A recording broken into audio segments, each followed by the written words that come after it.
Bien, bonjour à tous.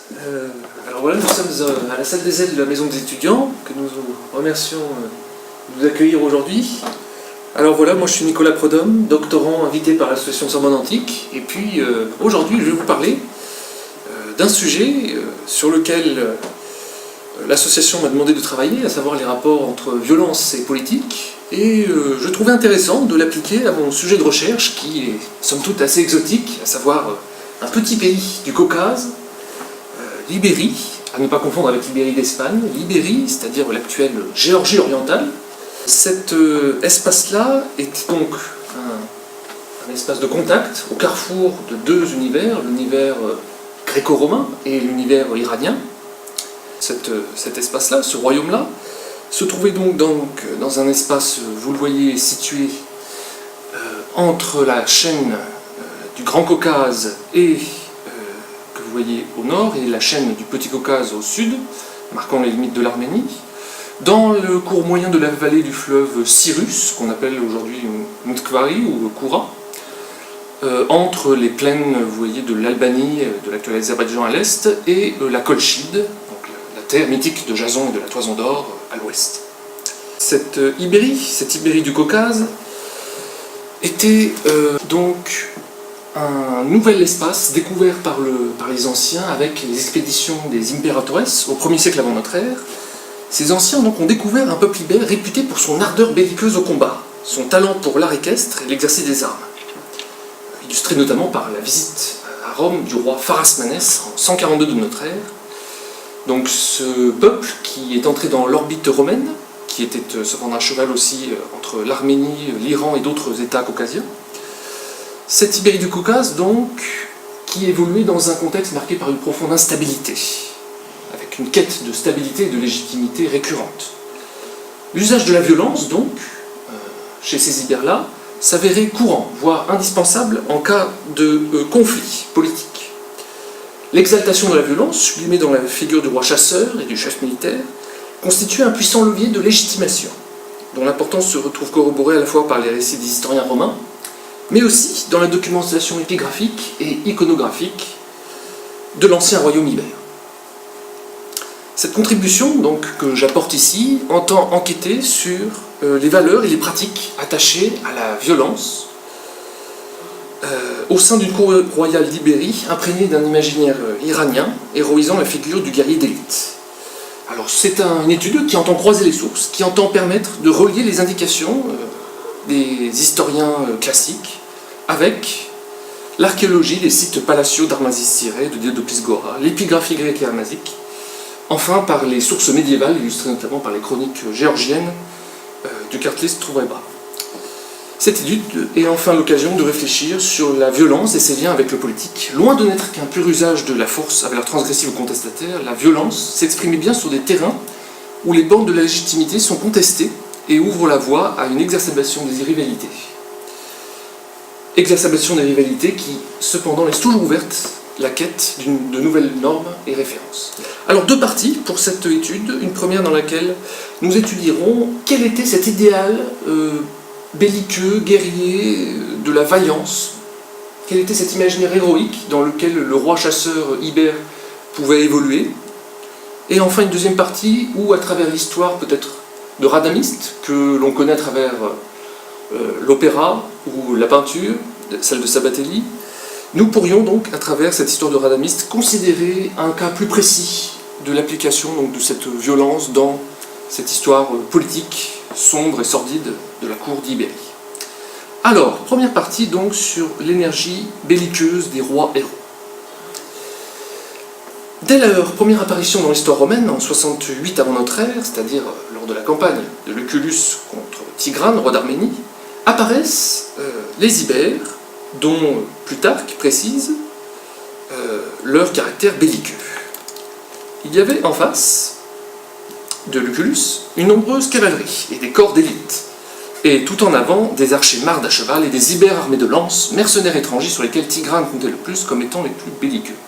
Alors vous voyez ici le superlatif grec, makimotatos, qui renvoie de fait à la pleine disposition au combat des combattants ibères.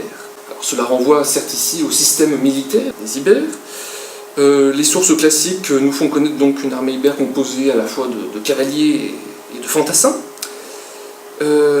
Tacite dit que, contrairement aux Parthes dont la seule force était la cavalerie, le roi Pharasmanès pouvait compter sur une puissante infanterie.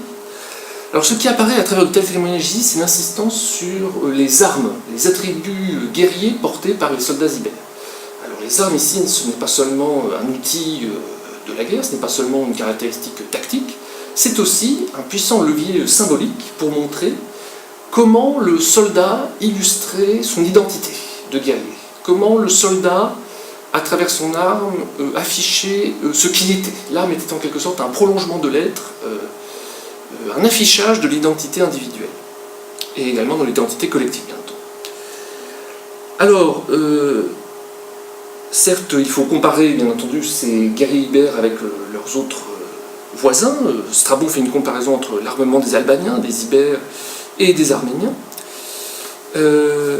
Cette technique guerrière des soldats ibères sont néanmoins connus à travers une phase plus particulière du combat, à savoir le duel entre champions, entre duellistes.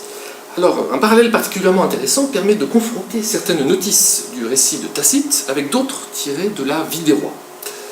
Alors, la Vie des rois, c'est une chronique rédigée en langue géorgienne au début du IXe siècle. C'est une source beaucoup plus tardive, sur laquelle il ne faut pas compter pour avoir des éléments factuels authentiques, mais sur lesquels il reste certains vestiges d'une mentalité iranienne qui imprégnait ces sociétés caucasiennes. Mais intéressons-nous d'abord au témoignage de Tacite. L'historien romain décrit en ces termes, dans le 6e livre de ses annales, un combat à cheval entre le roi d'Ibérie Pharasmanès, allié aux Sarmates et aux Albaniens, et d'autre part Orodes, le fils du roi des Parthes. Vous voyez qu'ici, les Sarmates n'écoutent pas la seule voix du chef, le chef qui était chargé de haranguer ses soldats au combat, à les exhorter à la vaillance. Les Sarmates, tandis qu'ils chargent la pique ou le glaive à la main, alors les Sarmates étaient des populations scythiques et hellènes situées au nord du Caucase, originaires du nord du Caucase, donc occupant les steppes eurasiatiques. C'était donc des alliés ici intervenant dans le combat, et Albaniens et Ibères, eux de leur côté, réussissent à saisir leurs ennemis, à les désarçonner, à les jeter dans un double péril, entre les coups dont les frappaient de haut les cavaliers et ceux que portaient de plus près les fantassins. Alors, Albaniens et Ibères, vous voyez qu'on retrouve ici ces deux peuples caucasiens. Pharasmanès et Orodes étant le prince parthe, et Pharasmanès le roi d'Ibérie, courent partout, assistent les braves, raniment les indécis, bien en vue et se reconnaissant, et leurs cris, leurs traits, leurs chevaux se croisent. Avec plus d'impétuosité chez Pharasmanès, de fait, il porta un coup à travers le casque, mais ne put redoubler, emporté par son cheval, tandis que les plus courageux des gardes protégeaient le blessé. Toutefois, le bruit faussement accrédité que celui-ci avait péri épouvanta les Parthes qui concédèrent la victoire. Alors, Pharasmanès et Orodes apparaissent ici comme des exemples parfaits illustrant à merveille le type iranien du guerrier Asbar. En vieux perse, Asbara, en pélévi, Asva. Ce guerrier d'élite était conçu comme un spécialiste du combat singulier, le Mardouma, comme un cavalier d'élite. L'Asbar accumulait les honneurs, en prouvant ses prouesses et sa virilité, incluant la détention de l'Isarmad. C'était une distinction qui indiquait que l'Asbar possédait la puissance d'1 millier d'hommes. Il y avait également d'autres titres honorifiques pour le guerrier d'élite. Il y avait le titre de Moubariz, le titre de Palavan, de héros, Jahan Palavan, le héros du monde, le Zizawar, le cavalier exceptionnel. Le devoir, l'honneur, l'entraînement, la prouesse de célébrité, la promesse de célébrité, le vocabulaire de leurs armées motivaient les Bumberazis, c'était les duellistes, à s'affronter en combat singulier. Et le duel se concluait notamment sur la mort de l'un des participants. Donc les Moubariz, en iranien, se retrouvent dans le géorgien classique, dans la langue géorgienne classique, sous le thème de Bumberazi. Vous voyez que la parenté linguistique sous-entend une parenté culturelle. Et cette première occurrence du terme de Bumberazi, dans la Vie des rois, elle intervient dans des normes culturelles similaires. Et on le voit notamment pour le règne du roi semi-légendaire Barthom, censé avoir vécu au 1er siècle avant notre ère. On nous dit que le roi Barthom s'était affronté à son rival, Mirvan, et que leurs armées respectives se sont tenues face à face, et que les deux se sont engagés dans un combat acharné. Beaucoup périrent des deux parts, mais les Cardéliens et les Arméniens furent vaincus, et le roi Barthom tué. Alors vous voyez ici que le combat duelliste est visiblement un moyen de règlement des conflits, ou tout du moins l'occasion pour les guerriers d'élite d'exprimer publiquement leurs valeurs belliqueuses, leurs valeurs guerrières. Alors on retrouve dans le géorgien classique plusieurs termes pour décrire ces héros, Gmiri, héros Goliathi, renvoyant Goliath, au géant, Mumberazi, champion duelliste, l'équivalent du Mubaris perse. Occasionnellement on trouve le terme de Tchabouki, qui est également dérivé du perse. Tchabouki, cela vient du vieux perse Tchapuka, jeune, analogue au Marjouan, le jeune homme perse, avec ses qualités de prouesse masculine, de courage et de force virile. Et donc cet idéal du roi ibère, du roi de culture iranienne, avec toutes ses qualités, on le retrouve dans la vie des rois. Alors voici donc toutes ces qualités que l'on mentionne sur plusieurs rois dans cette chronique géorgienne. Vous voyez que le roi conjugue les qualités de vaillance, de beauté, de force, de courage. Le chasseur talentueux, vous voyez, le Monadire Khailovani, la force, la beauté, toutes ces qualités, visiblement, ont une très longue durée de vie. On les trouve aussi bien dans l'épigraphie, comme on le verra plus tard, et dans, par exemple, des épopées iraniennes comme le Shahnameh, la vie des rois. Alors venons-en à un cas plus particulier, les qualités du roi Parsman de Kouéli, qui aurait vécu au IIe siècle de notre ère. On nous dit donc que ce Parsman Kouéli, le vaillant, son surnom, était un homme bon, généreux en libéralité, d'une nature clémente, bien fait par la stature, grand et puissant par le corps, un guerrier monté courageux, agressif au combat, dénué de toute crainte. Il ressemblait à un être immatériel. Donc vous voyez que le roi intègre la violence dans son idéal politique. La violence n'est pas,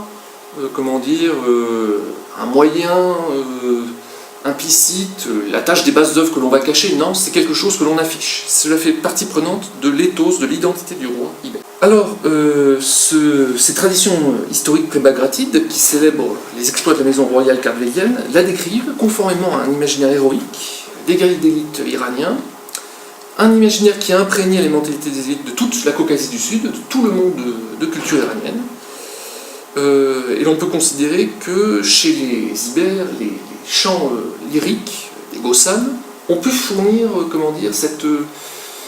ce vecteur de la transmission de la tradition, puisqu'on ne connaît pas d'histoire, de matériel historiographique géorgien avant les premières hagiographies du 5e siècle, et pour les chroniques médiévales, on n'a pas de témoignage avant le Moyen-Âge central, eh bien, on peut considérer que des traditions orales de type iranienne ont pu véhiculer donc durant l'Antiquité cet idéal guerrier. Stephen Rapp considère ainsi comme source de la vie des rois l'existence d'un prototype de type iranien, similaire, un peu parallèle au Shahnameh, le Ambavi Metepeta, qui aurait donc fourni un prototype donc, à la vie des rois, mais sous forme d'un ensemble, d'un tissu de récits épiques. Mais cependant, on a, dès l'Antiquité, des témoignages écrits d'écriture épique propres au monde ibère. Et c'est cela qu'il faudrait plus profondément analyser. Comment cette tradition épique s'est transmise au sein du royaume d'Ibérie. Eh bien, on a un témoignage, à savoir l'inscription monolingue d'Armazi, qui date du 1er siècle de notre ère, un témoignage épigraphique, où l'on a une célébration des hauts faits militaires d'un roi, le roi Mirdat, ayant vécu donc dans le dernier tiers du 1er siècle de notre ère. Et ce roi est donc célébré par son pitiarche. Alors le pitiarche, il faut l'entendre comme un prince, il faut l'entendre comme un marquis, une sorte de gardien de la marche, qui jouait également l'office de commandant des armées du roi, le second, le numéro 2 du royaume. Alors ce pitiarche Sargas, loue les victoires faites contre divers peuples, les places fortes mal identifiées. C'est donc une inscription en araméen, plus précisément en écriture armazique, qui est donc la variante caucasienne de l'écriture araméenne. Le grec et l'araméen étaient donc les écritures de l'élite dans le royaume d'Ibérie. Et voici donc une traduction proposée par Franz Altam et Ruth, que j'ai donc tenté d'adapter en français. On y retrouve les valeurs de vaillance du roi ibère, à travers donc sa fonction de chef militaire. On dit ainsi que le roi Mirdate entra en Arménie, s'empara d'une place forte, conquit le fort de Tebete. Alors, les noms propres sont encore mal identifiés, ils ne sont pas totalement susceptibles d'être rétablis. Sargas vante sa qualité d'homme de guerre qui œuvra à la victoire devant la forteresse de Snip. Et également, ces rois vantent ses qualités de chef militaire qui n'hésite pas également à afficher les pillages qu'il a menés dans cette forteresse, de son installation dans les villes conquises, comme celle de Mithite. Par exemple, on nous dit que le roi arracha aussi Nikowe et qu'il y posséda aussi un palais. Vous voyez donc l'affichage du pouvoir à travers la conquête violente de toutes les possessions et territoires convoités.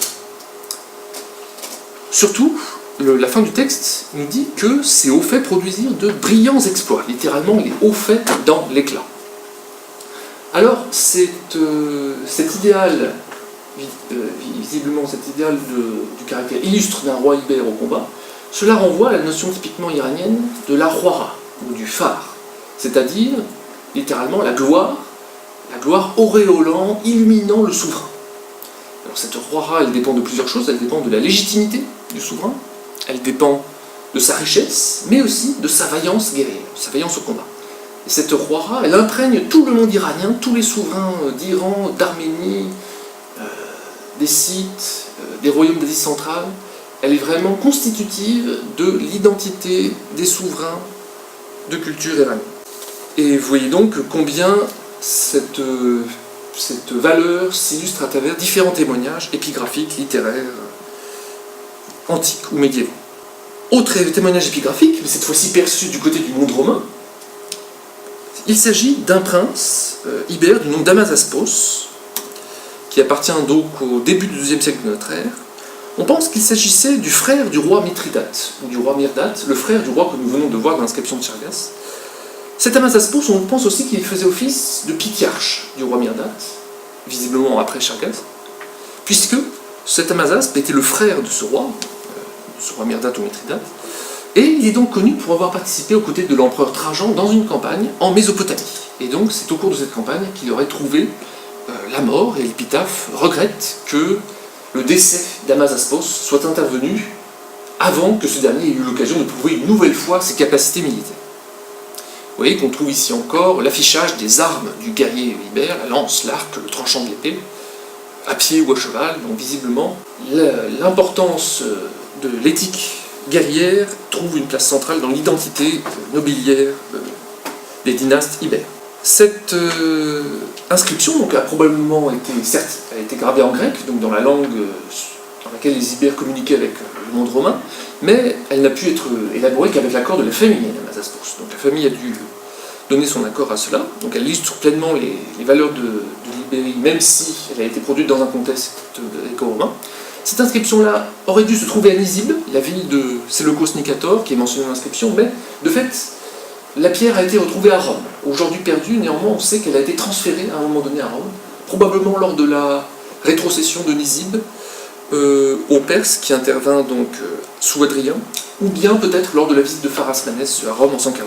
Autre témoignage donc de cet étalage des valeurs militaires des Ibères devant les Romains, il s'agit de la visite d'un roi ibère à Rome devant l'empereur Antonin, le roi Pharasmanès II.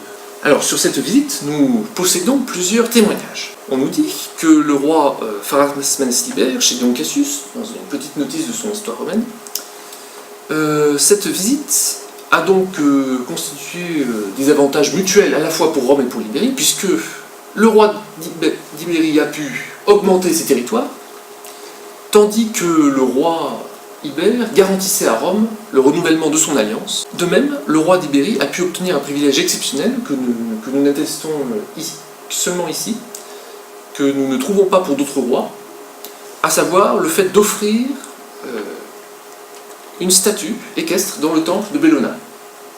Alors, ce temple de Bellona, il y en a plusieurs à Rome. On pense ici visiblement qu'il s'agit du temple de Bellona le plus célèbre, à savoir celui se trouvant près du Circus Flaminus, donc au sud du Champ de Mars environ, à peu près.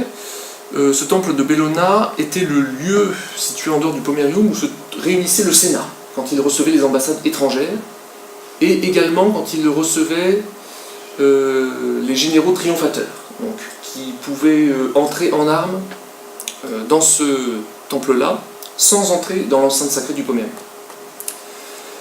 Cette visite du roi Pharasmanès dans ce lieu visiblement chargé de symboles a suscité nombre d'interrogations chez les historiens, en se demandant si Bellona était une divinité que les Ibères connaissaient en dehors de Rome. Des théories supposent, celle notamment envisagée par Michel von Hensbruck, que Bellona serait originaire d'un milieu micrasiatique, d'Asie mineure, et serait apparentée à une déesse anatolienne, la déesse Ma, une déesse visiblement honorée sur les collines, et qui selon lui pourrait s'orienter vers d'autres divinités attestées dans les chroniques géorgiennes, des divinités caucasiennes, comme Gatsi et Ga. Il s'agit d'hypothèses assez peu étayées qui souffrent d'un manque de documentation concrète. Bon, visiblement, Bellona, certes, était la divinité romaine de la fureur guerrière, donc les Ibères pouvaient se reconnaître en cela dans leur idéal de vaillance guerrière, mais il n'y a pas de traces visiblement explicites pour identifier une Bellona ibère. Le temple de Bellona est également le lieu où les Romains avaient pour tradition de déclarer la guerre aux nations étrangères à travers le rite du lancement d'un javelot dans une direction symbolique, à travers laquelle donc les Romains déclaraient la guerre officiellement contre un belligérant situé en dehors de l'Italie. C'était le rituel des Festiales, avec une lance notamment trempée dans le sang, lancée dans une colonne sacrée située devant le temple. Et le fait que le temple de Bellona soit situé à côté du Circus Flaminius pourrait aussi expliquer le fait que le souverain d'Ibérie, ainsi que d'autres membres de son entourage, ont exercé un exercice d'armes devant l'empereur romain. Et peut-être que cet exercice d'armes a pris place au Circus Flaminius, qui se trouvait juste à côté du temple de Bellona. Donc vous voyez ici que le rituel de l'exercice d'armes prend ici part dans cet étalage des valeurs guerrières des rois ibères, et aussi dans ce que les Romains attendaient de leurs alliés. Voilà. Alors, ces compétences martiales des princes ibères, qui ne faisaient aucun doute, qui demeuraient appréciées des Romains, pouvaient également apparaître comme une marque de reconnaissance publique, à la fois recherchée par les Ibères et accordée par l'empereur. Elles pouvaient donc, pour les Ibères, déployer le pouvoir royal de leur souverain et leur reconnaissance officielle devant leur puissant allié romain. Mais à présent, il faut se pencher sur les fouilles, les documentations archéologiques qui doivent nous permettre d'apporter un utile complément et un point de vue proprement ibère sur cet idéal guerrier. Alors venons-en à cette documentation archéologique. Alors je passe ici sur un dernier témoignage de la visite du roi Pharasmanès à Rome, ce témoignage archéologique proprement romain, sur la mention du roi Pharasmanès et de son épouse. Malheureusement, les noms ont été perdus. Mais venons-en maintenant donc au témoignage archéologique qui concerne plus particulièrement donc, le site palatial de Dédoclès Gora en Carélie. Donc c'est un site de Géorgie centrale, situé sur un affluent du fleuve Koura. On est donc sur une colline située sur le Proné occidental, qui donc a visiblement érodé une partie de la colline, ce qui fait que l'entièreté du palais n'a pu être encore fouillée totalement. Néanmoins, dans les salles du palais ont été découvertes donc, une très riche documentation sur le matériel quotidien des rois ibères qui occupaient donc ce site-là comme une résidence de chasse. Et plus particulièrement, parmi ces objets retrouvés ont été exhumer les restes d'une boîte, une pyxide, visiblement constituée en os, représentant donc des scènes de combat. Alors, vous voyez ici, on a visiblement donc, ce guerrier ibère embrochant avec sa lance dans le dos un fuyard en fuite, montre ici visiblement l'opposition entre armes offensives et armes défensives. Vous voyez ici.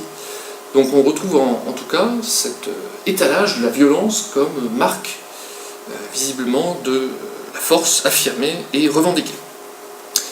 Les documents néanmoins les plus nombreux et les plus intrigants sont certaines petites plaques en os, en moyenne faisant 5 cm de côté, des petites plaques en bois de serre, visiblement, issues du palais d'Oplisgora, de plusieurs salles. Elles ont été retrouvées en plusieurs lots, rangées dans des boîtes, ou bien réarrangées entre elles, classées en ordre. Alors, on s'est interrogé sur leur nature. Certaines de ces plaques étaient vierges, mais d'autres, la plupart d'entre elles, représentaient des scènes de combat, de chasse, ou bien des animaux plus ou moins réels ou fantastiques. Certaines de ces chasses étaient donc munies d'inscriptions. Yulon Gagoshize a tenté de les décrire avec son collègue Tsotselia. Seulement une poignée d'inscriptions ont pu être déchiffrées avec certitude. Je vous livre ici celle qui est la plus étendue. On nous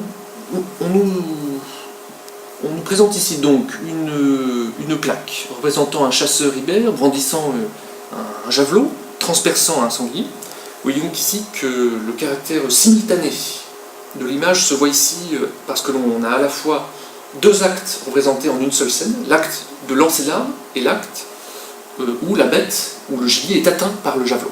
Vous voyez cette impression de simultanéité, de rapidité qui est renforcée donc ici par ces choix de figuration. Donc cette perspective dynamique de l'image se voit également dans l'inscription armasique qui se trouve ici en légende. Ce cheval est sombre et dévastateur, ou fatal.